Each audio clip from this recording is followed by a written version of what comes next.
That's a clown question, bro. Hi, what's up on you? So I'm gonna kick some dirt. He gets on base. Just a bit outside. I'm not the type of player that's going to be Johnny Hustle. If you don't want me to watch the ball, you can go get it out of the ocean.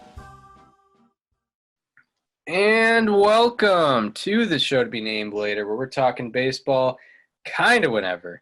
I'm your host, Chris Gianta. Over there on the other side of the screen is Daniel Curran. How you doing, Daniel? I'm doing all right, Chris. It's been another fun week of research. We got Sandy Koufax. We got the 2005 Houston Astros. It's going to be another good show. Yeah, it's surely going to be a very good show. Mm-hmm. I mean, you've got a revolutionary pitcher, probably one of the first feared pitchers of all time. Yeah. And the 2005 Houston Astros, probably the biggest comeback story that we've done thus far. Easily. They literally were pronounced dead. Yeah, at least in a single season, definitely the biggest comeback story that we've covered.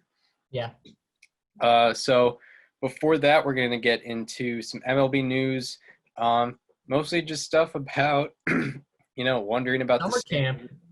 Yeah, summer camp, spring training 2.0.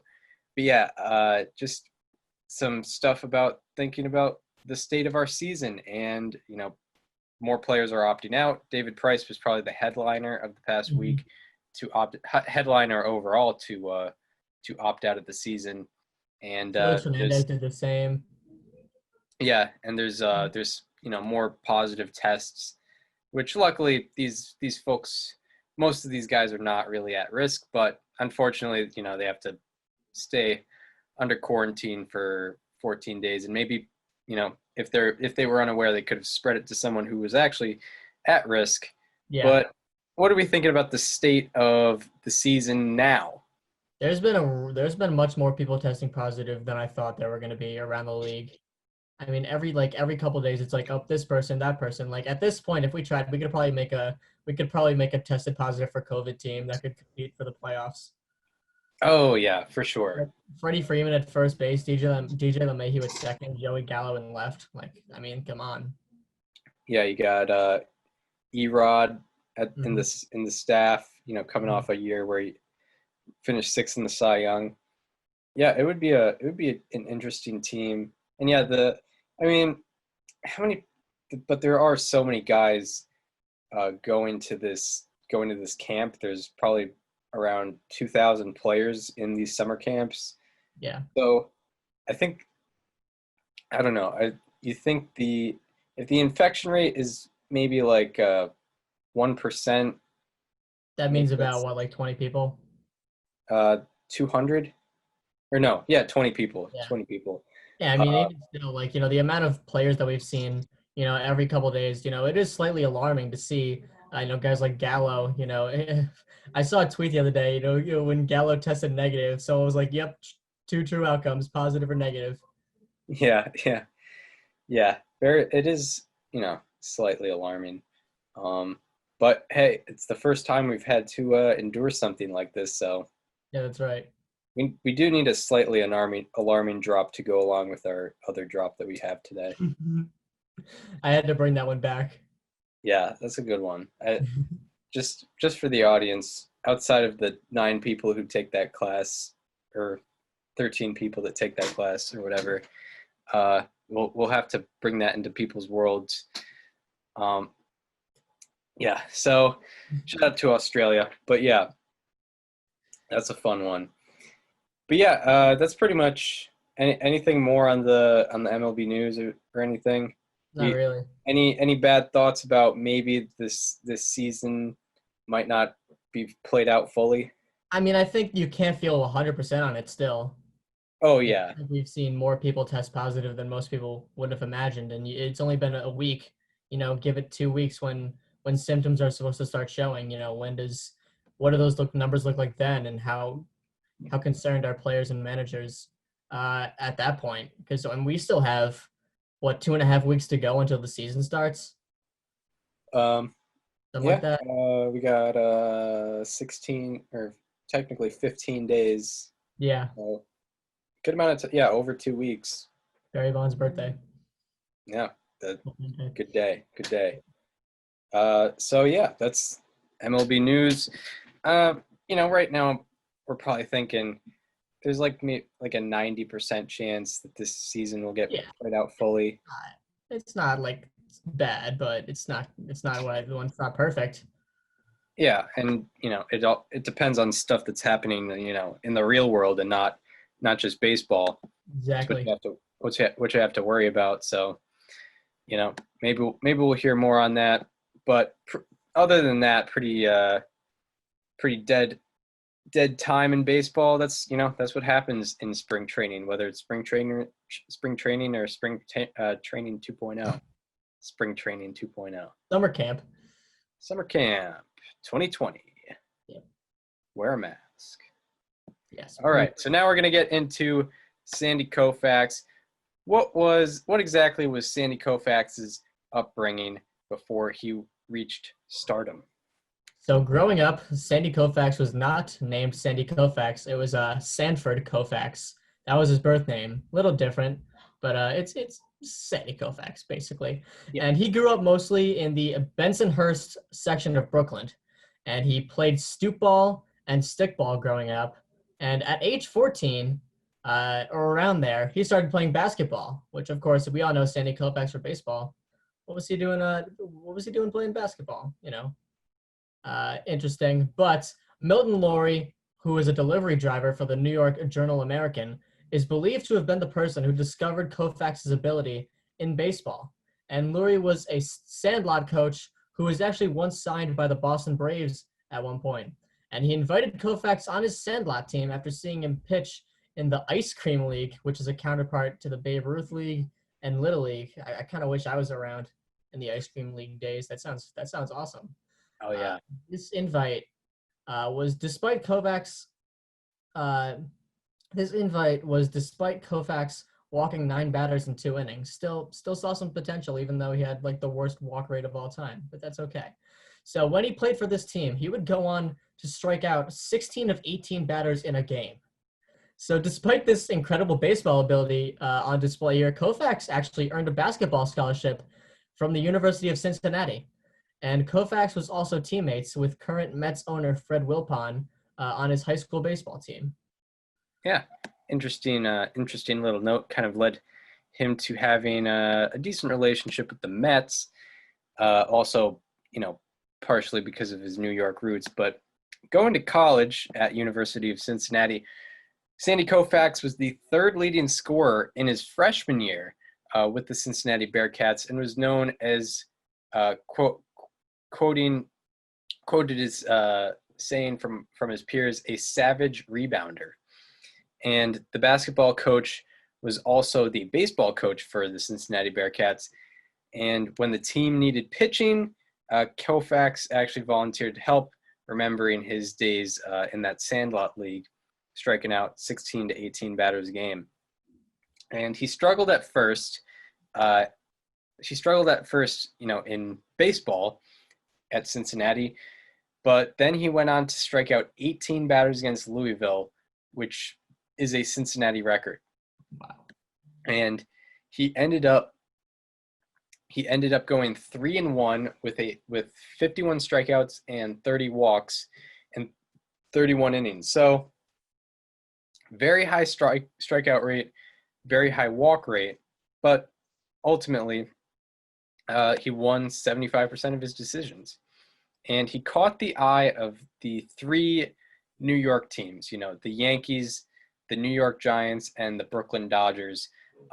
This was when baseball was huge in New York because of those 3 teams before the 2 of them went out west. And the 3 New York teams were seeking after him partially because of his Jewish heritage and, the kind of attention he could bring to the New York scene, which has a large Jewish population. And the Yankees actually sent a Jewish scout for Sandy Koufax, and that offended the family. And, it didn't state why, but from my point of view, it may have seemed like pandering to the Koufax family, thinking They that saw through. Yeah, and they kind of saw through that. And what was maybe even more offensive to the Koufax family is that they only offered $4,000, the Yankees, and a Class D assignment, and Koufax, in turn, turned down the offer from the Yankees. And when Koufax tried out for the New York Giants, he actually had to borrow a glove. I guess he did not bring his glove. And he was also very tense, and he was wild in the tryout, unable to control the baseball. And, that tryout didn't really work out with the New York Giants. So 2 out of 3 teams, not the best impression of Sandy Koufax. But a school sports writer actually tipped off Dodgers scout Al Campanis. Al Campanis, if that's familiar with you, if you've listened to a lot of the history episodes, you might be familiar with him from the Roberto Clemente episode. He's the same scout that got Roberto Clemente, but Clemente did not end up spending his career with the Dodgers, although he did get signed by them. But anyway, the school sports writer tipped off this Dodgers scout, Al Campanis, about Sandy Koufax. So Koufax ended up having a tryout at Ebbets Field. And after this tryout, gave a good impression. He was offered a $14,000 bonus and a $6,000 salary by the Dodgers. And the Pirates actually topped the Dodgers offer by $5,000, and the Braves actually offered $30,000 for Sandy Koufax. But unfortunately for those teams, the Koufax family was still set on the Dodgers, and they took their offer officially on December 14th, 1954. And he is known as a bonus baby, which is a popular term for players signed between the years of 1947 and 1965, and it was donned to players who signed for a large bonus and were required to give 1 or 2 years of major league service time before spending any time in the minors. So basically, you get signed and you got to spend some time in the majors, whether you're playing or not. I feel like you could get sued if you did that now. Like, imagine a player gets hurt like in their first couple years and they're just never the same again. You could probably have a legitimate case. Yeah, I think so. And yes, Probably would. Yeah, probably. And yeah, the teams would definitely not want to do that at all. Yeah, I mean, now, I mean, look up David Clyde from the Rangers to see the direct result of doing that. Yeah. Tough scene over there. Yeah. However, and Sandy Koufax actually went the same route as Roberto Clemente in terms of having to spend time on the roster, basically no minor league time. And Koufax dropped out of University of Cincinnati, and he actually transferred to Columbia University in New York City to take courses at the School of Architecture, but eventually he had to drop out because he was too busy with the whole baseball thing. So let's see if dropping out of architecture worked for Sandy. He starts his career in 1955 with the Brooklyn Dodgers. Unfortunately, he injured his ankle early in the season and was sent down to the DL. And after the rehab stint, he was called up and he kicked out Tommy Lasorda. He had to go to the minors to even out the roster. So Lasorda comically likes to say, quote, "It took the greatest left-handed pitcher in baseball history to get me off that Brooklyn club." And I still think they made a mistake. Maybe they did. Tommy. Classic Tommy. So he made his MLB debut on June 24th, 1955 at the age of 19 years and 176 days old, where he pitched 2 shutout innings in relief. Not bad, not a bad start, of course. He made his first start on July 6th, and on August 27th that year, he pitched a complete game shutout with 14 strikeouts and a game score of 92 for his first win. He remains the youngest pitcher ever to have a game score of 90 or better. And of course, he was 19 years and 240 days old at that time. And he pitched. Oh, I didn't realize you were doing that. No, it's fine. I did not pick that up at all. Oh, it was low volume. It was. All right, there we go. You could probably just edit that in post or something.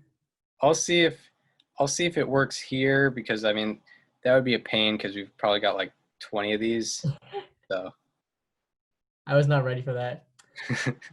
So he pitched another complete game shutout in his next start, and he is one of 8 pitchers in the live ball era with multiple games of 9+ innings pitched and no runs allowed as someone younger than 20 years old. How about that? And Koufax only started 5 games. Everyone else who did it started at least 13. And he ended up with a 3.02 ERA that season in 41 2/3 innings pitched. And in 1956, not as good. 4.91 ERA with a 5.05 FIP in 58 2/3 innings pitched. We're just gonna pretend 1956 didn't happen. yeah, 1956. Yeah. But 1957 kind of transforms into a guy that's more relied upon by the Dodgers. I call this is the beginning of the era that I call lots of strikeouts, lots of walks. There were a lot of strikeouts, and there were a lot of free passes handed out by Mr. Koufax. In 1957, he started 13 games and relieved 21 games, and he ended up with a 3.88 ERA and a 3.39 FIP in 104 1/3 innings pitched. And he had 10.5 strikeouts per 9. And Koufax's 1957 season was the first season with at least 65 innings pitched to have 10+ strikeouts per 9. How about that? And he was the last man ever to pitch in a Brooklyn Dodgers uniform. If you're aware, or if you're unaware, the Dodgers moved to Los Angeles after the 1957 season. So the Dodgers move on to LA in 1958, and Sandy Koufax almost moved on with his life. In 1958, Koufax told Carl Erskine that he was going to quit baseball and buy into a radio station. He almost left that whole thing behind to get into media. And that season, he started 26 games and relieved in 14 games, had a 4.48 ERA and a 4.38 FIP, 158 2/3 pitched. And after he determined that the Dodgers were giving him more attention, Koufax decided to just give it another year. Why not? But in 1959, things do not start well at all for Sandy Koufax. Through May 2nd, he had a 12.27 ERA, a 12.54 OPS against, and 17 walks in 11 innings pitched. Yikes. 17 walks in 11 innings pitched. And his pitching coach, Joe Becker, said, quote, "He has no coordination and he has lost all his confidence. His arm is sound, but mechanically he is all fouled up." And Koufax believed he was not going to get much playing time after this and was actually hoping to get claimed off waivers by another team so he could pitch more. Koufax was, figured he wasn't going to get much time with the Dodgers, so he figured maybe a lesser team would pick him up and give him more time. And the Dodgers actually did not give the ball to him for 13 days after May 2nd.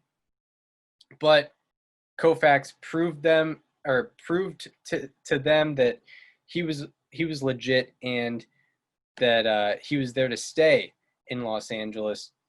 From May 16th on, when he took that ball after 13 days, he posted a 3.41 ERA in 142 1/3 innings pitched for the rest of that 1959 season. And in fact, on August 31st, he struck out 18 batters against the Giants, 18 batters. And it was the first game since game logs started being recorded in 1904 with less than 15 innings, 18+ strikeouts, and less than 3 walks. First game in MLB history like that. With that line. How about that? And he ended up starting 23 games and relieved 12 games. And he ended up with a 4.05 ERA and a 4.04 FIP in 153 and a third innings pitched. He also ended up with 10.2 strikeouts per nine. And his 1959 was the first season ever with at least 105 innings pitched to have 10 plus strikeouts per nine. And after not getting on the mound in the 1955 or 1956 World Series, the Dodgers had made 2 World Series prior to this 1959 season. Koufax did not get any time in there. Oh. He had finally earned his manager's trust with that last about 4.5 months in 1959. So in the World Series, Koufax pitched 2 perfect innings in relief in Game 2, and in Game 5, he gave up 1 run in 7 innings pitched in a loss. Give up 1 run in 7 innings pitched in a loss. That's tough scene. Not great. But the Dodgers won the series. So Koufax was officially a World Series champion in 1959, even though he didn't get any wins. But he definitely earned it with his World Series performance. So that turns the decade into the 60s. And in 1960, Koufax started 26 games and relieved in 11 games. He had a 3.91 ERA and a 3.49 FIP, really good difference there, and 175 innings pitched, had 10.1 Ks per nine, and his 1960 was the first season with at least 155 innings pitched to have 10 plus Ks per nine. So now we are in a new era of Sandy Koufax's career. It's where he's gaining some more control, cutting down on the walks. So during spring training in 1961, Norm Sherry advised Koufax to ease up on his motion and control the ball more. Give him some advice there, and he started 35 games and relieved 7 games that season. And he pitched the second game of his career with 13 innings pitched and 15 strikeouts, where he threw 205 pitches. And he is one of 2 pitchers since game logs were recorded in 1904 to win multiple games with 13 plus innings pitched and 15 plus strikeouts. And he's the only pitcher to do it in the live ball era. So his walks per nine that year dropped from 5.1 to 3.4. And he finished 5th in innings pitched with 255 and a third and 7th in ERA with a 3.52. And he led the league in strikeouts with 269, hits per nine with 7.5, FIP with a 3 flat, and Ks per nine with 9.5. Also a K to walk ratio of 2.8. That led the majors. And he finished second in B-WAR and led the league in F-WAR, finished 18th in the MVP vote. And his 1961 season was the first season with at least 250 innings pitched to have 9 plus Ks per nine. So that leads into his 1962, where he does even better. And on April 24th, he struck out 18 batters again in 1962. He became the first player in the live ball era with 2 18 strikeout games and the first player since game logs were recorded, since game logs started being recorded with 2 18 strikeout games in less than 20 innings. That, of course, is because Jack Coombs, this guy in the dead ball era, had 18 strikeouts in 24 innings on September 1st, 1906. So he's the 24 innings pitched. He's the only other guy. He was the only other guy at the time to have 2 18 strikeout games, and then it was Sandy Koufax.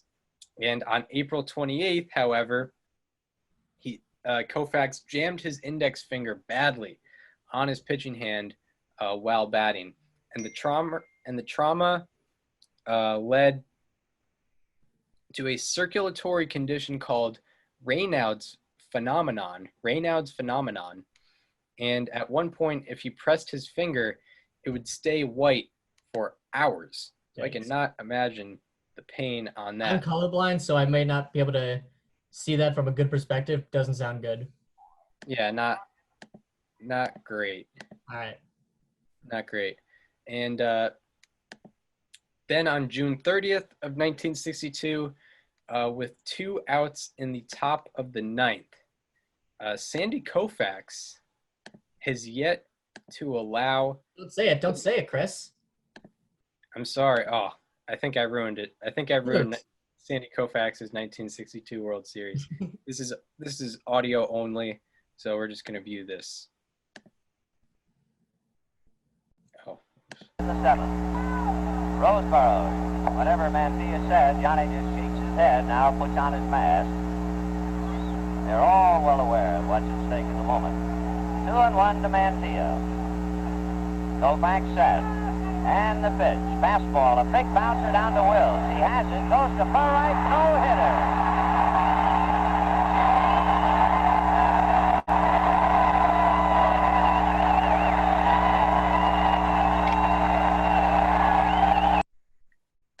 Sandy Is that pre-Scully?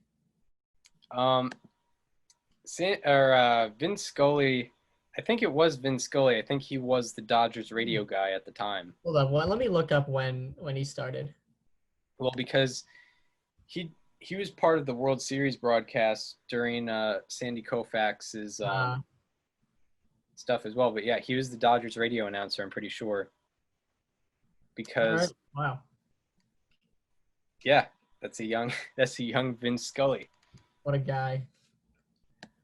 And Sandy Koufax's no-hitter, as you just heard, is the third no-hitter in recorded baseball history back to 1904 with 13-plus strikeouts. Is the third no-hitter ever.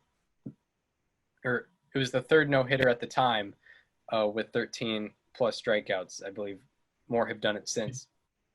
And on July 12th, he had a 2.06 ERA, a 10.7 strikeouts per 9, 2.5 walks per 9, and a 5.16 OPS against through 174 and 2/3 innings pitched. And he was on pace for 374 strikeouts and 314 innings pitched. Those strikeouts would have been a modern era record if he kept this pace. And this was on July 12th. That was his pace on July 12th. And on July 17th, he came out of a game after the first inning because of the pain in that finger. If you remember that Raynaud's phenomenon on his finger, that circulatory condition really messed him up. And the threat of amputation of his finger actually existed at a point, but drugs and injections helped alleviate the condition, and he was able to keep the finger, luckily. Usually good sign when you get to keep your finger. Yeah, I think you prefer to have it. I don't think it really gets in the way that much, and I think the pros outweigh the cons keeping your index finger. I think that's a cool body part to have. Yeah, and especially if you're a pitcher. Yeah, I mean, probably need like 5 of those. Yeah, especially the index finger. You could maybe drop the pinky. Maybe if you want to get crazy. Still you'd like to have it though. Yeah, if you want to make a bet, if you want to bet your pinky as a pitcher, maybe you could do it, but I'm not. You better not lose that bet. Yeah, you got to really you really got to make sure that you win that bet if you're sacrificing your pinky there. But you could lose it, maybe. But Koufax came back to the team on September 21st. But unfortunately for Koufax in 1962, he gave up 7 earned runs in 7 2/3 innings pitched when he came back. And after having a 3-game lead with 6 games left in the season, Koufax and the Dodgers lost the lead and had to play the Giants in a 3-game playoff series for the National League pennant. You can hear more about this playoff series on the Willie Mays episode that we did. Willie Mays freaking raked in this series. And Koufax actually started game 1 and allowed 4 hits and 3 earned runs in the first inning and was taken out in the second inning. But overall season for Sandy Koufax was very good. He led the league in hits per 9 with 6.5, WHIP with 1.04, strikeouts per nine with 10.5, FIP with 2.15, and ERA with 2.54. He also had the lowest quadruple slash line against. Players slashed against him. Players slashed 197, 261, 290, 561 against Sandy Koufax. That's a 561 OPS against. And Koufax also finished 10th in Baseball Reference WAR and 4th in Fangraphs WAR. And his 1962 season was the first season with at least 105 innings to have 10.5 strikeouts per nine. How about that? So now this is where, if you thought Sandy Koufax was killing it to this point, you have no idea what's in store for the next 4 years of his career. 1963. There were some doubts.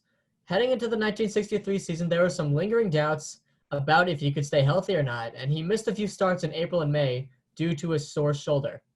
In his second start back on May 11th, he threw a no-hitter against the Giants, like you see behind me, where he was actually perfect until the 8th. And he finished 5th in walks per nine with 1.7, second in innings pitched with 311, second in complete games with 20, and second in Ks per nine with 8.9. And that leads into him leading the league. Sandy Koufax led the league in a lot of things in 1963. He led the league in wins with 25, shutouts with 11. Those 11 shutouts were the most in a season since 1916. Hits per nine with 6.2, WHIP with .88. That WHIP was the lowest in a qualified season since 1915. He led the league in strikeouts with 306, led the league in strikeout to walk ratio with 5.3. That strikeout to walk ratio was the highest in a qualified season since 1913. First season in the live ball era like that. He led the league in FIP with 1.85. That FIP was the lowest in a qualified season since 1917. And he led the league in ERA with 1.88. And him leading the league in wins, strikeouts, and ERA gave him the pitcher triple crown, which was definitely a bigger talking point back then. Yeah. No doubt about it. And he had the lowest average slash on base percentage slash slugging percentage slash OPS against. Hitters slashed 189, 230, 271, 501 against him. And his 1963 had the lowest OPS against since his 1963 had the lowest OPS against since batting against stats started being recorded in 1918. How about that? It is currently that 1963 OPS against is currently the 5th lowest OPS against in a qualified season since 1918. And that results in Sandy Koufax leading the league in Baseball Reference WAR with leading the league in Baseball Reference WAR and leading the league in F4. No one in the MLB was within 2 F4. That's because his FIP was so good. And just to break down, wins above replacement. This is just a little side thing. Wins above replacement with pitchers is a very weird thing because Wonky. I would say that both websites have their pros and cons. I like the way Baseball Reference values ERA and ERA plus. It's weird because I think F4 is better with hitters, but B-WAR is better with pitchers. Yeah, it is odd. So, that's like I think Baseball Reference is a little generous with position player WAR. Yeah, that would make sense. And yeah, position or player pitcher B-WAR, I would like it to value innings more. I like the way that Fangraphs WAR values innings, but I don't like the way that pitcher F-WAR relies on FIP more than ERA. Yeah, because FIP is more of a hypothetical and ERA is real life. Yeah, ERA is, how it actually affects the game. FIP can, you could say that a guy could be good in the next year because his FIP was lower than his ERA. But again, it's a hypothetical. Yeah, I mean, I don't use FIP. I think we've gone over this in our statistics show. I don't use FIP as a way to evaluate how good a player is now. Yeah, It's a forecasting tool. Like, if you're playing fantasy baseball and you're looking at some sleeper pitchers, that's when you could look at FIP. yeah. Like ERA is probably going to be always the thing that defines a pitcher the most. Yeah. And luckily, Sandy Koufax led the league in ERA and FIP, so he didn't really have to worry about any of that Nope. in 1963. Sandy Koufax's B-WAR was the best B-WAR in a season by a National League pitcher since 1923, and it was the best F-WAR by a National League pitcher since 1915. Also, Sandy Koufax had 10 games with 10-plus strikeouts and less than 3 walks, and it was the first time anyone had 10 such games in a season. How about that? He also had two games with 12-plus innings, 10-plus strikeouts, less than 3 earned runs, and less than 3 walks, making his 1963 season the only season in the live ball era with multiple such games. How about that? Also, Sandy Koufax's 1963 was the first season since 1884 with 300-plus strikeouts and less than 60 walks. And 1884 was a great season, Chris. 1884 was a fantastic season, and I think that was the original year of the pitcher. You got and because of one man. one man. We will do an entire show on that, on one particular 1884 individual and team. I think that's gonna be like our bonus episode when we finish this list. Yeah, I just wish there were like game logs for that. We'll figure it out. We'll figure it out, yeah. Also, with Sandy Koufax, his 1963 is the only season in the live ball era with 305-plus innings pitched, an ERA of less than 2, and a FIP of less than 2. How about that? Also, his 1963 is the only season since 1886 with 11-plus shutouts and 300-plus strikeouts. How about that? It is the only season in baseball history with 25-plus wins, 5 losses or less, and 300-plus strikeouts. How about that? So this results in Sandy Koufax winning both the Cy Young and the Most Valuable Player award. Obviously. Double dose for Sandy Koufax in 1963. You got to do it. You got to vote Sandy for 1963. And his individual success probably led into some team success because the team went 99-63 and made the World Series. So in essence, Sandy Koufax 1963 was the best pitcher season ever in the live ball era at that point. Yes, it was. Yeah, I mean, all these stats are, best since 1913, best since 1915. All dead ball stuff. All dead ball stuff. So yeah, Koufax was doing stuff, and this was probably the start of, when the MLB was thinking about, lowering the mounds because, pitchers started to be very, very good. And Sandy Koufax was part of it. Everyone does think Bob Gibson, and they're correct to think that, but Sandy Koufax was probably a slight part of it, even though he didn't pitch in 1968. He was definitely a revolutionary who kind of made people see the game different. So then in the World Series, Sandy Koufax, he gets the ball for game 1, and in his second career World Series start, I mean, he just comes out the gate storming. He struck out the first 5 Yankees that he saw. and he struck out the first 9 of the first 12 batters he struck out. And then with 2 out in the bottom of the 9th, he has 14 strikeouts, and no one has had more, no one up to that point had more than 14 strikeouts in a single playoff game. And Sandy Koufax has the opportunity to break this record, but he's got 2 outs in the bottom of the 9th. So we're going to see if he breaks the record. And attention builds here.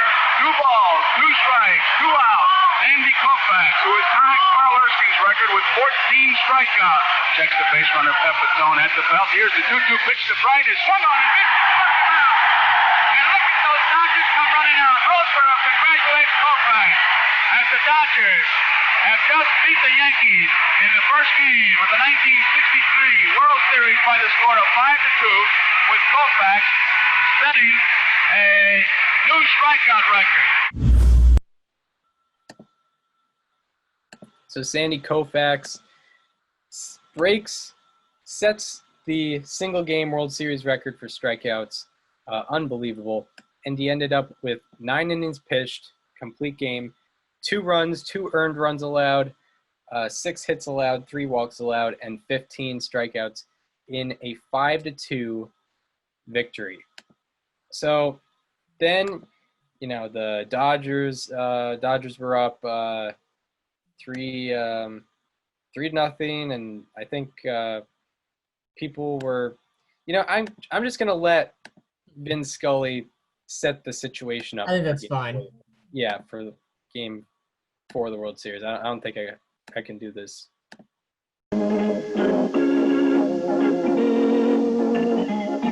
Los Angeles fans are in a gay mood. And so are the Dodgers as they take batting practice. Manager Alston and General Manager Bavesi smilingly parry questions about a possible Dodger sweep. Batting champion Tommy Davis takes a few swings. And so does Bill Skowron. Yogi Berra holds the record for World Series appearances. American League President Joe Cronin is still rooting for the Yankees. And so is Yankee General Manager Roy Haney. Commissioner Ford Frick, the only neutral spectator, studies his program. Whitey Ford, one of baseball's greatest clutch hurlers, warms up. It's a rematch with Sandy Koufax, who beat the Yankee southpaw in the series opener. The weather is perfect, and Dodger Stadium is filled to capacity. Koufax walks with confident stride. So there's Vin Scully setting up Game 4 of the World Series. The Dodgers are looking to clinch, looking to sweep the defending champion, New York Yankees. Defending, Yankees had won it in 1961 and 62. Yeah. So twice defending champion, New York Yankees. And the game was 2-1 Dodgers up to the 9th inning. And Sandy Koufax is ready to complete the game and complete the series against the Yankees to win his 2nd World Series. Still 2-1 going into the 9th, when Bobby Richardson singles to center to lead off the inning. The Yankees now have posed a quick and dangerous threat. Aronofsky is warming up in the bullpen. Roseboro talks it over with Koufax on the mound. In the dugout, manager Hout hopes for a rally. Koufax, and he snaps a curve over the plate, and Tom Kresch takes a 3rd strike. But the pressure grows for Koufax. Here comes Mantle to the plate. The Dodger lefty looks toward first and then slips a 3rd strike past Mantle. A slow breaking curveball. Elston Howard is next. But one more out and it's all over. Houck is beginning to fear the worst. Koufax pitches and Howard drives the ball to deep short. Wills makes a fine play on the ball. Then he gets off a quick throw to second base. It's in the dirt, but Tracewski has it, and the Dodgers win. No, it's not over. Tracewski has dropped the ball. Umpire Gorman has reversed his decision. Richardson is safe at second base. Elston Howard is on first, and the Yankees are still very much alive. A hit now, and anything can happen. If he's shaken by the mishap, Koufax doesn't show it. He jams Hector Lopez with his first pitch, and Lopez hits a slow bouncer toward short. Wills comes dancing in, takes it on a big hop, and without breaking stride, throws to first base. The Dodgers win 2-1 and sweep the series in 4 straight.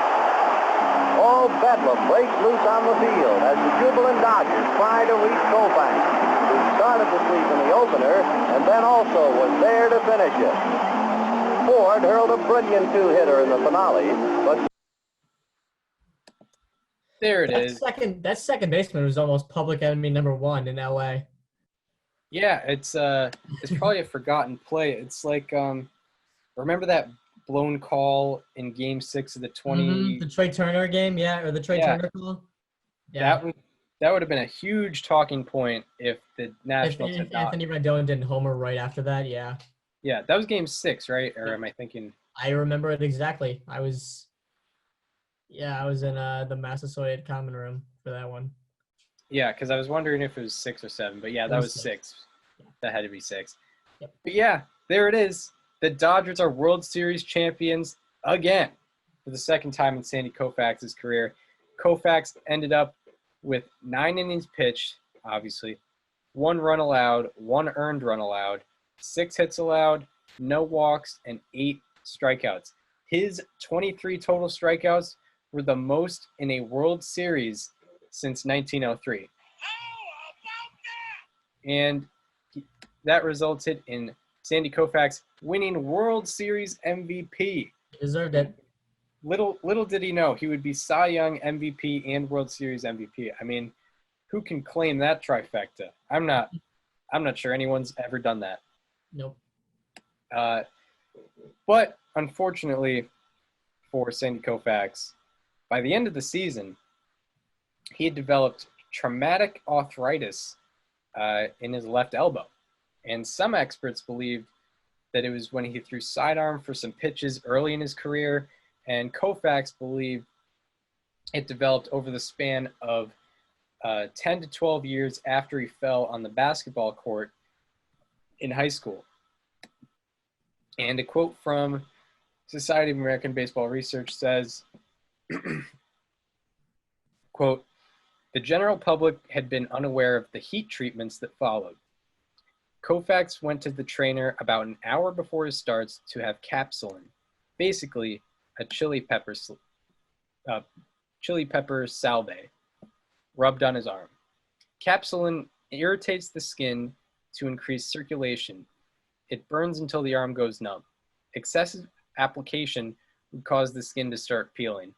Originally, when his arm blew up, Koufax was given phenylbutazone alka, an anti-inflammatory pill. The non-steroidal drug was intended for animals and is no longer approved for human use. Today's equivalent is ibuprofen." A lot of words to just say ibuprofen. Yeah. So Sandy Koufax was, getting some heavy stuff for his arm. He developed traumatic arthritis, and his physical decay, so to speak, was kind of starting to show during 1963, but that leads into 1964. That's right. So Sandy Koufax's dream 1963 season is over. Time has to move on, and he's just got to rewrite his own history. So in 1964, the arthritis did unfortunately begin to take a toll, and he only went 1 inning on April 22nd and then took 11 days off. So fast forward to June 4th. So on June 4th, he's facing the Phillies, and he walked Dick Allen on a 3-2 pitch in the 4th inning. And that would be the only base runner allowed that day, resulting in his 3rd no-hitter in 3 years. He had 12 strikeouts and a game score of 98 in that game. And on August 8th in Milwaukee, he landed on his elbow, diving back to second base on a pickoff attempt. Another classic example of why pitchers should not have to do offensive things like run the bases. I was about to say, Sandy Koufax, I would guess, is very pro DH. I would hope he's very pro. Yeah. If you're not pro DH after hearing that, I mean, imagine telling a Dodgers fan like Sandy Koufax got hurt running the bases. Yeah, and his index finger came getting jammed on a ground ball. Yeah, come on. What are we doing here? Anyways, after that game, there was swelling in his entire left arm because of the arthritis. And he then received a cortisone injection and an oral medication to relieve inflammation. And he made 2 more starts with the Dodgers, who were unfortunately 12 and a half games out of first place, loss caused. And Koufax stopped pitching for the year. And he ended up with 223 innings pitched in 28 starts. He led the league in shutouts with 7, hits per 9 with 6.2, whip with an 0.93, Ks per 9 with exactly 9, a 208 FIP, OPS against of 516, and an ERA of 1.74. And it was the first season ever, including dead ball era, with an ERA of less than 2 and at least 9 Ks per 9. So he finished 2nd in Baseball Reference WAR, 4th in Fangraphs WAR, and he finished 3rd in the Cy Young vote and 17th in the MVP vote. So that leads into 1965, where Sandy Koufax kind of takes care of his pain temporarily and has an incredible season for the ages. So he came up with the idea to stop doing his side sessions between starts to lessen pain in his elbow, relieve that arthritis. And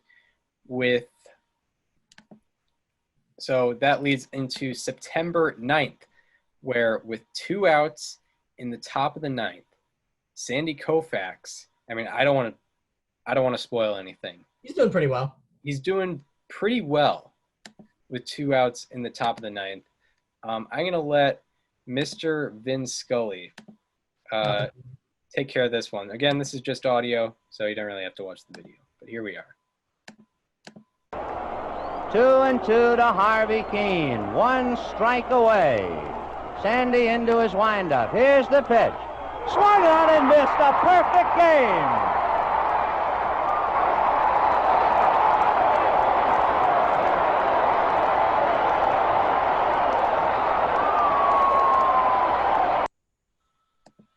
Sandy Koufax gets, that's his 4th no-hitter, but that's his first perfect game. Right. Unbelievable. An unbelievable performance by Sandy Koufax. By the way, Vince Scully's voice sounds the exact same as it did in 2016 when he retired. Yeah, it is hilarious. Like, if you just closed your eyes without context, you could probably guess you're watching a Dodger game from 2010. Yeah, it is interesting because, the average person might think that, announcing is just kind of talking, but Vince Scully proves that there's an art to it. Yeah. There's an art to sounding the same. It's so soothing. Yeah, there's an art to sounding the same in 1965 as you do in 2020. Mm-hmm. There's definitely an art to that, Absolutely. Sounding the same over the course of 55 years. But Sandy Koufax, this September 9th game, it was the first game ending in regulation with a game score of at least 101 since 1908. And he became the first pitcher ever with 4 no-hitters, and only Nolan Ryan has joined him since. Of course, Nolan Ryan, legend. And Sandy Koufax's 3 no-hitters with less than 3 walks, remain the most such games by a single pitcher in baseball history. And it was his 2nd no-hitter with 12-plus strikeouts and less than 2 walks. And Koufax remains the only pitcher to have multiple such games.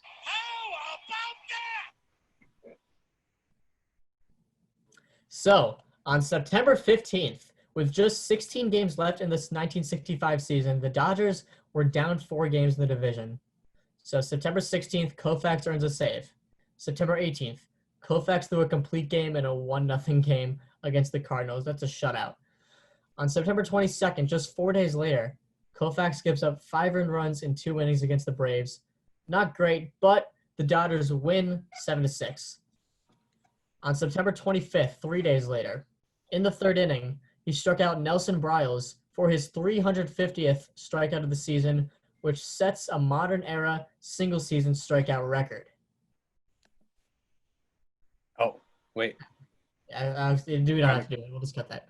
So Koufax struck out 12 batters in a complete game in a 2-0 shutout win over the Cardinals.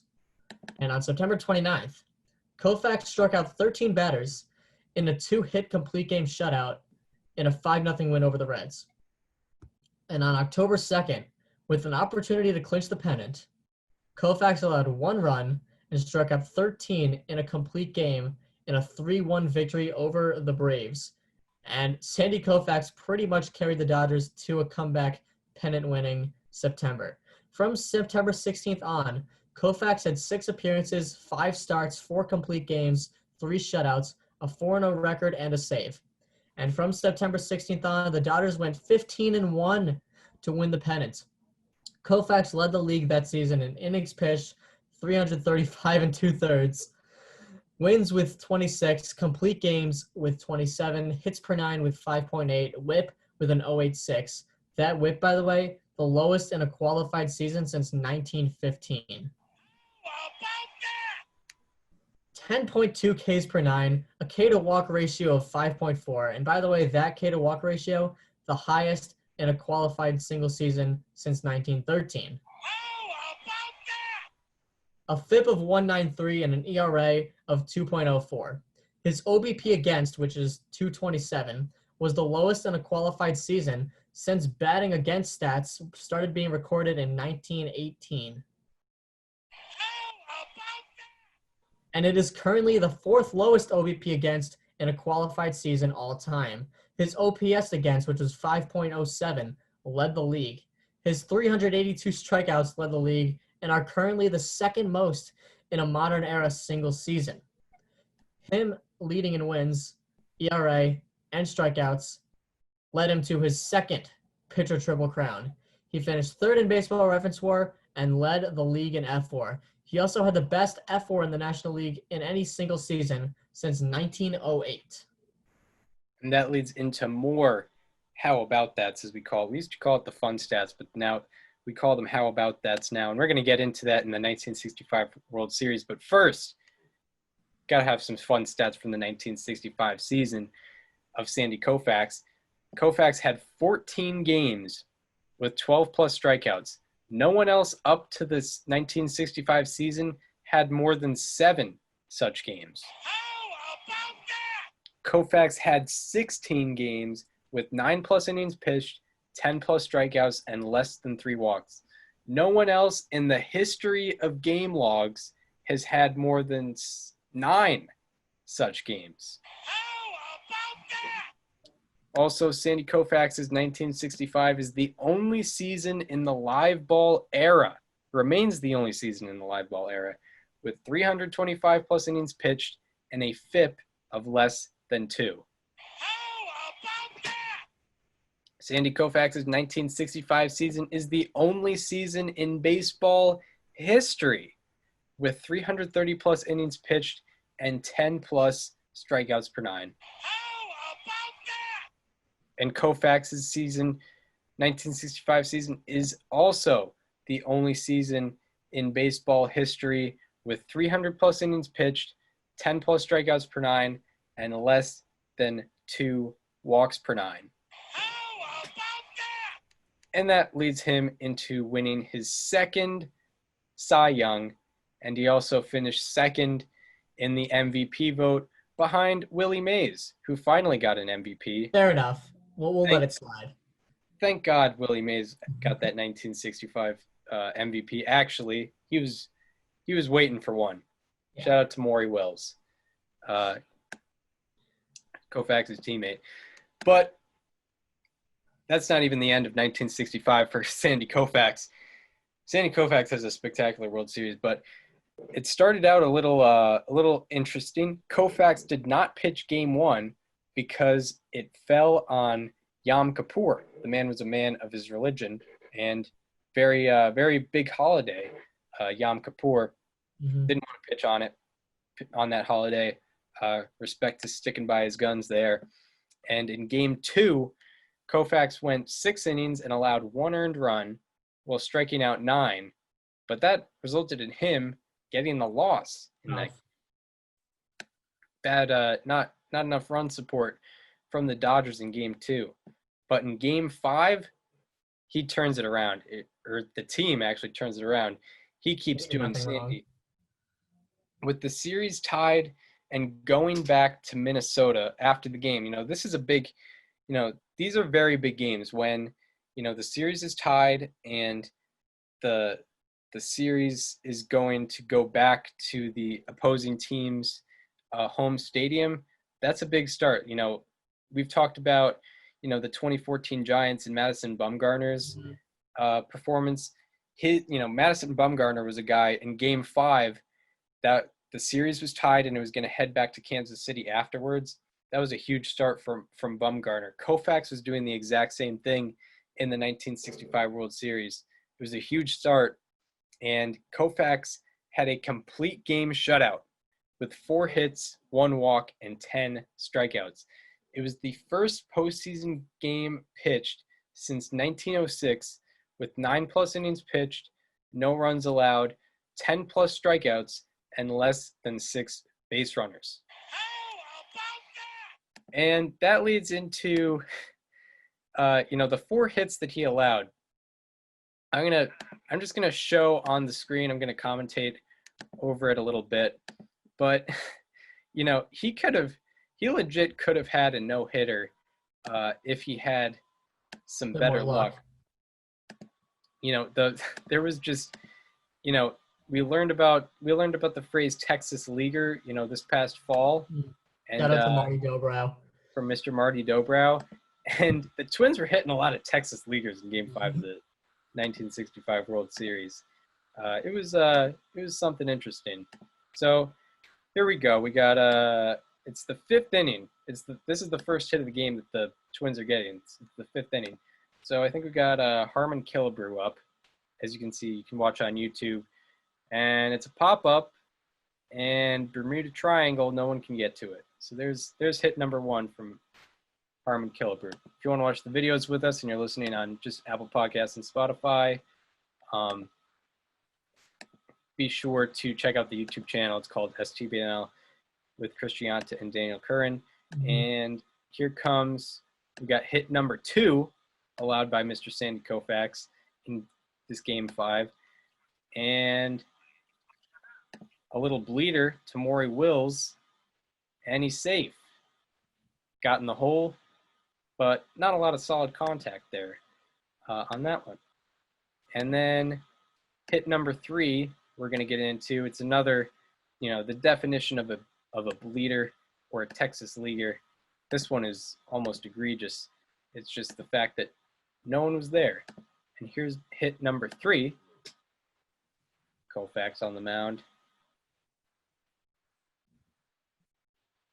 And catches a lot of air, but it gets in. For hit number 3 of the day for the Twins. So, and almost got him there at first base. So, you could say that if Koufax had some more luck, those are the first 3 hits of the day too. So he didn't allow the first legit hit until the 9th inning. So if those 3 hits didn't happen, this is a big spin zone, but you could say Koufax would have had a no-hitter. Yeah, if he just didn't give up any hits, he had a no-hitter. I mean, if you really think about it. Yeah, but he had some bad luck in that. There weren't a lot of screamers in that game. Yeah, not a lot of exit velocity.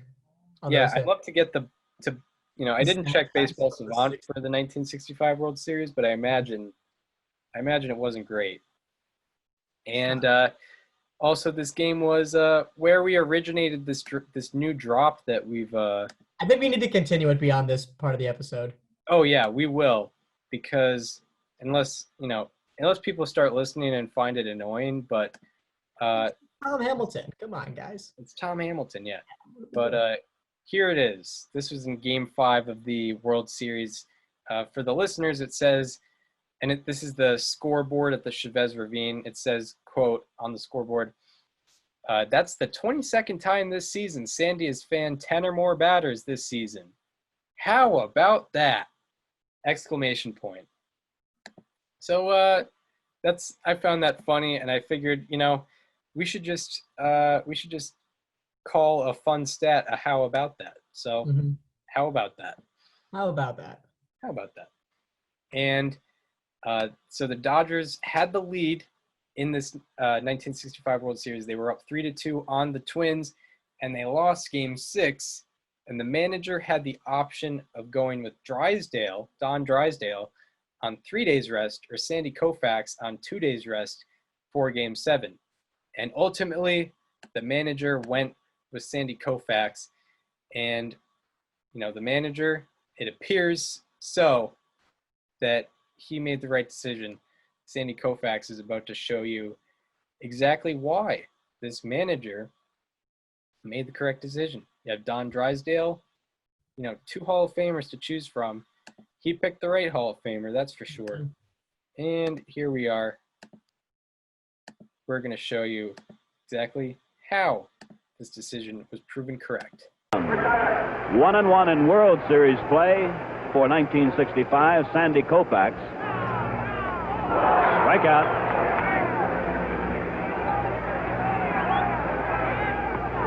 Strikeout. Struck him out. Strikeout number 3 for Koufax. Strike 3. The mid-innings. 5 strikeouts for Koufax. Runner going. Strikeout for Koufax. His 6th.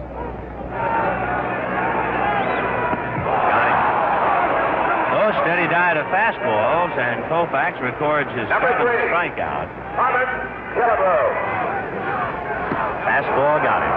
That's the pitch. Strikeout number 8. Strike 3. Batty caught looking. He did it. Sandy Koufax gets his 10th strikeout, his 2nd consecutive shutout of the Twins. On Monday on a 4-hitter, today on a 3-hitter. Every pitcher, of course, likes to finish a game with a strikeout. This was, of course, not a game. This was the 7th game of the World Series. I love how that's the World Series celebration. It's just like, all right, yeah, high five your teammates, then run into the clubhouse. And Vince Scully didn't even mention it. Not that it's his fault until later on. He's just like, yep, there it is. Like, imagine if Joe Buck just made it like last year for the World Series. Imagine if Joe Buck was like, and Daniel Hudson has recorded the save, and the Nationals have won Game 7 in Houston. Daniel Hudson, rarely the strikes save out. of his career. It was Game 7 of the World Series. We'll get back to you with the post-game coverage, and we're signing off. Like the Nationals are going bonkers on the pitcher's mound. Joe Buck's just like, and Brantley has struck out. Daniel Hudson goes to shake the hand of his catcher, and the Nationals, for the first time in franchise history, are world champions. And the pitch to Joe Carter, and that one is going over the fence. And that's a 3-run homer for the Blue Jays. The Blue Jays have won the World Series. The second, you don't even mention the World Series. Joe Carter, a 3-run homer. Lines one down the left field line. Griffey is coming round from third, and he's going to score. The Mariners have won this series. They are going to Cleveland. And Luis Gonzalez hits a Texas leaguer over the shortstop's head, and that's a walk-off for the Diamondbacks. The Diamondbacks win Game 7 of the World Series. Yep, that's exactly what it's like. That's what it's like. And Chris Burke hits this one into left field. In the 18th inning, the Astros have defeated the Atlanta Braves. Yeah, shout out to the 2005 Astros. That's the second part of the episode. That's right. That's a spoiler. That's a good bit. That's a good bit we just did. I love that. And Sandy Koufax's Game 7 line for Game 7 of the World Series, he went 9 innings, allowed no runs, 3 hits, 3 walks, and he struck out 10. It was the first postseason game since 1908 with 9+ innings pitched, 10+ strikeouts, and less than 4 hits. In the whole World Series, Sandy Koufax went 24 innings, allowed just 1 run, 1 earned run for a .38 ERA, allowed 13 hits in those 24 innings, 5 walks. He struck out 29, and he had 2 complete games and 2 shutouts.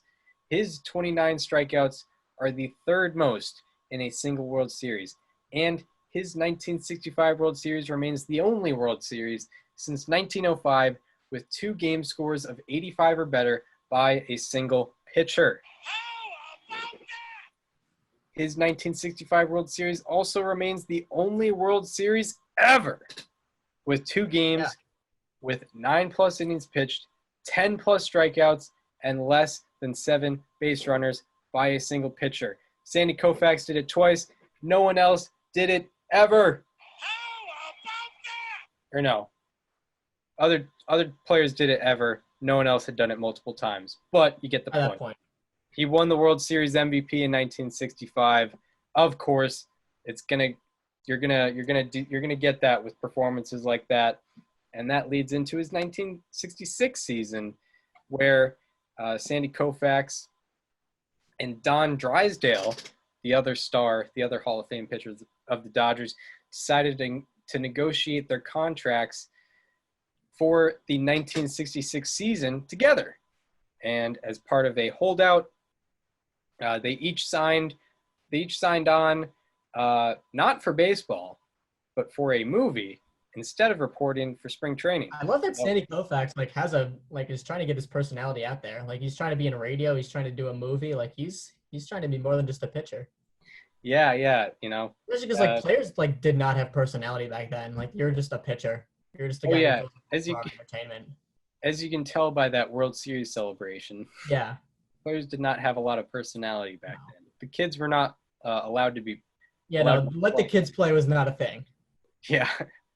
Yeah. And Koufax and Drysdale negotiated together. They held out together. As a part of a negotiating tactic, they signed on for a movie instead of reporting for spring training. Love it. And after about a month later, Koufax, Drysdale, and the Dodgers agreed to a deal with Drysdale getting $110,000 a year and Koufax getting $125,000 a year, which was a new record at the time. And oddly enough, in April of 1966, Dr. Robert Kurlan told Koufax that Robert Kurlan was the Dodgers. He worked with the Dodgers. Right. Dr. Robert Kurlan told Koufax that he could not pitch another season, but Koufax determined to go one last season. And none of this information came out until the 1966 season. And speculation is that Koufax knew that it would be his final season, even though he was kind of going against the doctor's rules. He knew it was going to be his final season, so he just decided to go all out for the 1966 season without anybody knowing. So this might be a bit of a tease, but before I get into his 1966, I've kind of just thought, if the Angels were to win the World Series this year, then Mike Trout just didn't show up to spring training because he was going to be in a movie, how do you think the baseball world would react to that? Because I feel like there'd be a lot of mixed feelings. Because especially if you win the World Series, that puts away all the critics who say he can't win. If he just shows up to do a movie, that's all the he doesn't have a personality people are proven wrong, and he's already won. Yeah, that would be interesting. I'd be kind of hyped for him. Yeah, I'm trying to think of a different example. Maybe like, yeah, that would be interesting. But I mean, it would be weird to translate that into like 2021 era. Yeah. Because like movies were such a big deal back then, I think, but now they're really not that big of a deal. Depends on what kind of movie you're doing. Like if Yeah, he's doing like a Marvel like MCU movie, then it's a big deal. But if he's doing like if Mike Trout was like Spider-Man's villain, that would be something. if he's the new Iron Man, yeah. Yeah. Anyway, Sandy Koufax in 1966, from May 10th to July 5th, he had 14 consecutive games with 8 innings pitched, 6+ strikeouts, and less than 4 earned runs allowed, which is the longest streak of such games ever. And on September 7th, the team was a game and a half out of first place in the National League. And after this date, Koufax pitched 6 straight complete games, allowing no more than 2 earned runs in any start and winning 5 of those games. The 6 of those starts, the last one, was the second game of a doubleheader with the opportunity to clinch the pennant. And he struck out 10 and allowed 2 in a 6-3 victory. And he ended up leading the league in wins with 27, innings pitched with 323, starts with 41, complete games with 27, shutouts with 5, strikeouts with 317, Ks per 9 with 8.8, FIP with 2.07, and ERA with 1.73. And him leading wins, ERA, and strikeouts led him to his third pitching triple crown, joining Pete Alexander and Walter Johnson as the only pitchers to do that 3 times. And he held batters to a 147 average with runners in scoring position. And this is the only season in baseball history with 25+ complete games, 8.5 strikeouts per 9, and an ERA of less than 2. How about that? So he leads the league in B-WAR and F-WAR, won the Cy Young, and finished second in the MVP vote. So, as Daniel just stated, the Dodgers won the pennant, and Koufax started the game that won them the pennant. It was the last day of the season, and that led him to not being able to pitch game 2 or game 1. Led him not being able to pitch game 1, and it wasn't because of Yom Kippur. It was because he was too tired. You know, he wants to be on regular rest. And he started game 2, and he gave up 3 unearned runs in the 5th after 2 errors by the center fielder. And he gave up 1 earned run in the 6th inning, and he ended up going 6 innings, allowing 4 runs, 1 of them being earned, 6 hits, 2 walks, and striking out just 2. And the Dodgers ended up losing that game 6-0. And the Dodgers ended up getting swept by the Orioles in the 1966 World Series. Not really any fault of Sandy Koufax there. And on November 18th, 1966, Sandy Koufax officially retired from baseball. That's right. In his prime. Basically in his prime, to maintain his health. Wanted to, be able to function like a normal person for the rest of his life. And if he kept pitching, who knows if that would have been able to happen. And, that leads into some final season stats. Normally, a guy in their final season is not going to be on Sandy Koufax's level. And these stats are about to tell you why. There's a lot of how about that's in here. So for pitchers in their final season, his 27 complete games would be a live ball era record if Eddie Seacott did not get caught in the Black Sox scandal in 1920. And his ERA is a live ball era record currently. If you remember from the Shoeless Joe Jackson episode, Eddie Seacott did not, or he was a great pitcher who got caught up in the Black Sox scandal, took money to throw the 1919 World Series, and he got 28 complete games in 1920, and that ended up being his final season.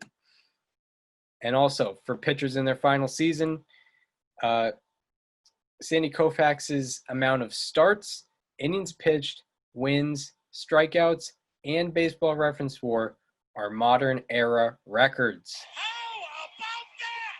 And for pitchers in their final season, Sandy Koufax's shutouts, hits per nine, whip, strikeouts per nine, besides Jose Fernandez, who passed away unexpectedly in the prime of his career, rest in peace. Strikeouts per nine outside of Jose Fernandez, fielding independent pitching, and ERA plus. His hits per nine, whip, strikeouts per nine outside of Jose Fernandez, FIP, and ERA plus are all-time records for pitchers in their final season.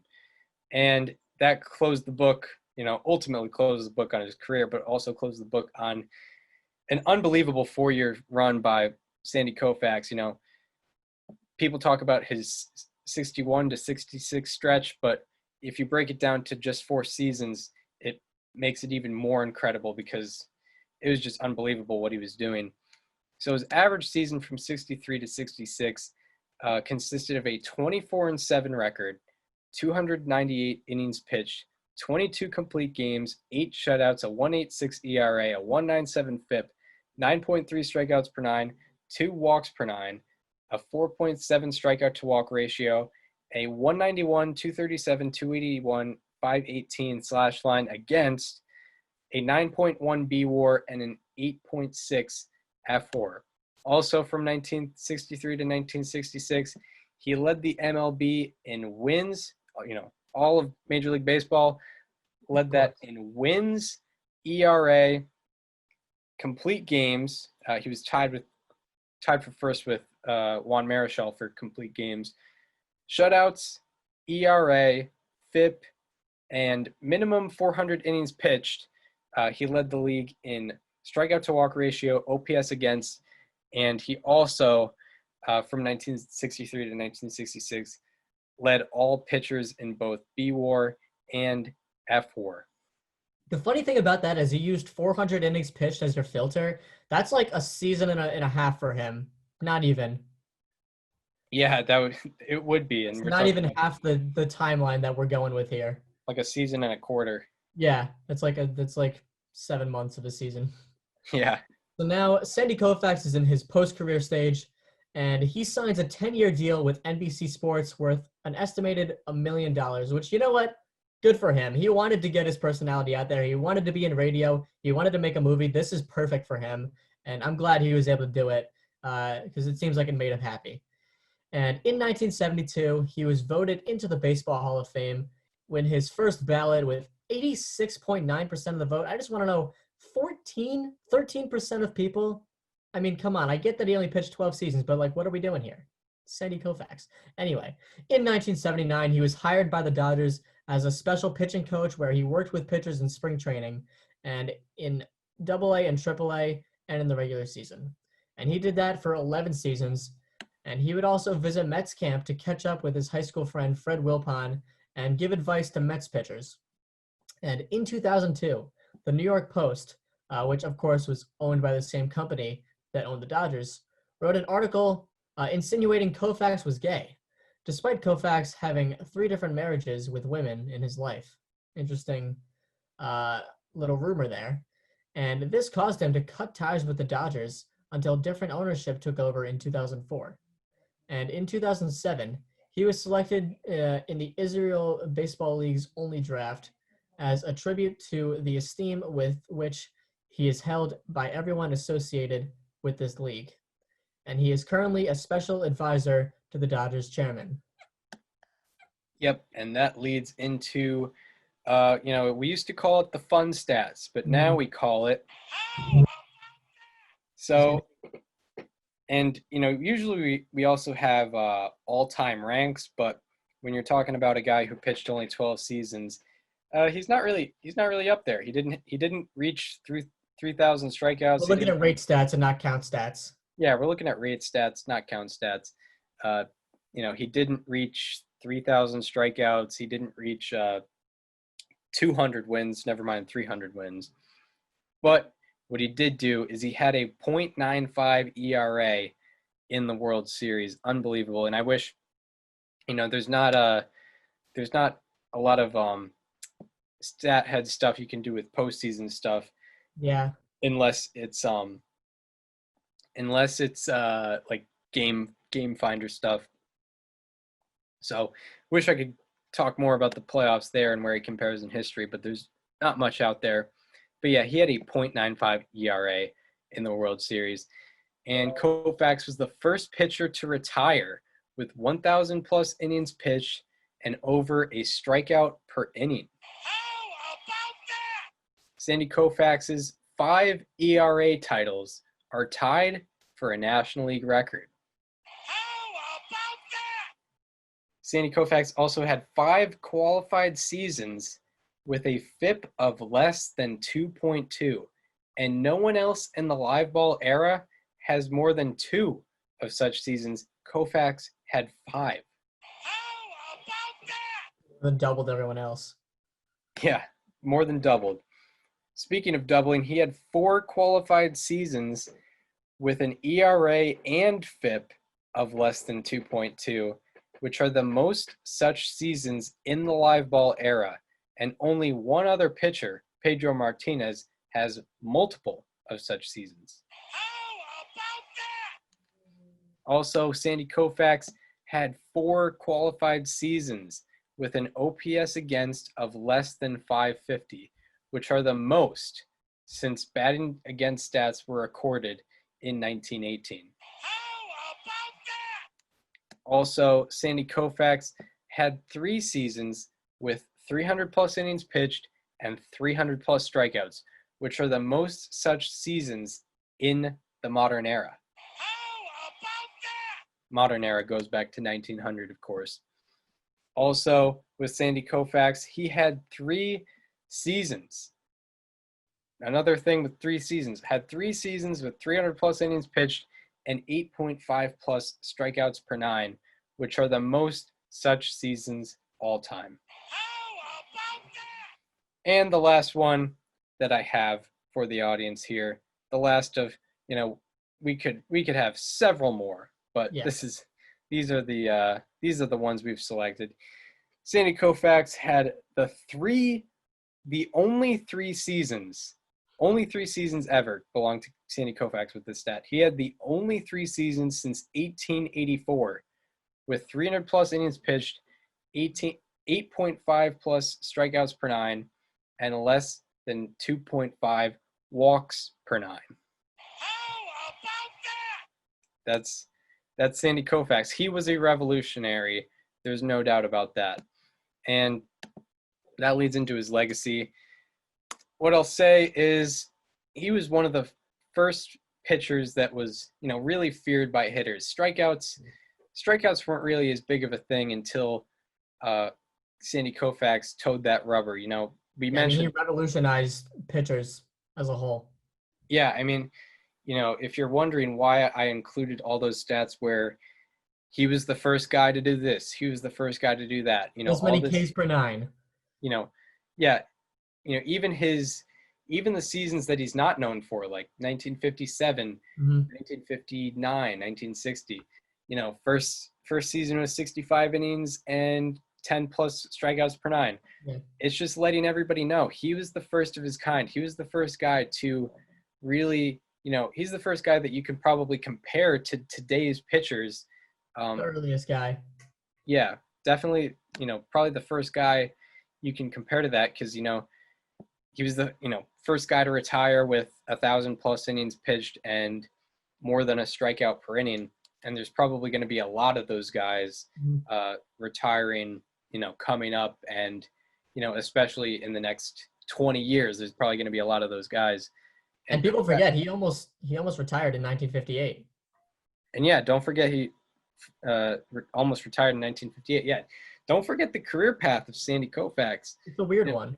Yeah, he was a college basketball player who just kind of volunteered, when Cincinnati needed pitching help, he just kind of threw his hat in the ring, and then he's, one of the greatest strikeout machines ever. Yep. And that the reason, I have all those first season to do that, first season to do this, first guy to get 10 plus strikeouts per nine with at least 65 innings, 105 innings, 155 innings, 175 innings, like 250 innings. 300 innings. It's because he was the first of his kind. He was the first strikeout machine, really. Maybe in the Negro leagues, I think Satchel Paige was the guy over there that was doing it. Sandy Koufax in Major League Baseball was probably the first guy to be that feared guy. Anything you got on Sandy Koufax? I mean, you pretty much nailed it. Like, he was the first of his kind, as you said. Very weird career path and a lot of off the field stuff that a lot of people didn't know about. It's unfortunate that he had to retire at age 30, but obviously health issues were getting in the way, and it's hard to blame him. Yeah, and also what I should mention, he was, it would have been interesting to see if he had his prime in like Brooklyn, because him being a Jewish guy, could have drawn a lot of fans to the Dodgers. Yeah, he could have been he was already a superstar, but he could have been a crazy superstar if the house would have been packed because of A, the way he pitched, and B, his Judaism and how that probably would have reflected onto New York, because we talked about his the team scouting after him were the New York teams, because they figured, hey, they're gonna like this Jewish guy who can throw heat and strike out everybody. So yeah, he should be remembered for that as well. And yeah, that's Sandy Koufax for you. That's all we got on him. That's only about an hour and a half. So that leads into the conclusion of our episode. We want to thank you for listening to this one. If you are on Apple Podcasts or Spotify, as I mentioned, go to the YouTube channel, watch the videos with us. It's STBNL with Chris Gianta and Daniel Curran, just like the podcast title as you're listening right now. If you want to follow us on social media, follow me on Twitter at Chris_Gianta, follow Daniel on Twitter at Daniel_Curran, and follow the podcast Instagram. It's at STBNL Podcast. We have a good Instagram going over there. And also, we would like to thank Baseball Reference, Fangraphs, and MLB on YouTube, and also Vince Scully just for being amazing. This would not have been possible without their contribution to the show. They provide some amazing stats over there. Yep. Shout out to all that, and also shout out to Society of American Baseball Research for especially for Sandy Koufax. That it was a particularly very good Society of American Baseball Research page. Yes. You want to see where I was getting all that stuff. And yeah, we would like to thank you for listening to the Sandy Koufax episode, and we look forward to seeing you on Friday, where we're talking about the 2005 Houston Astros playing the game the right way. See you on Friday.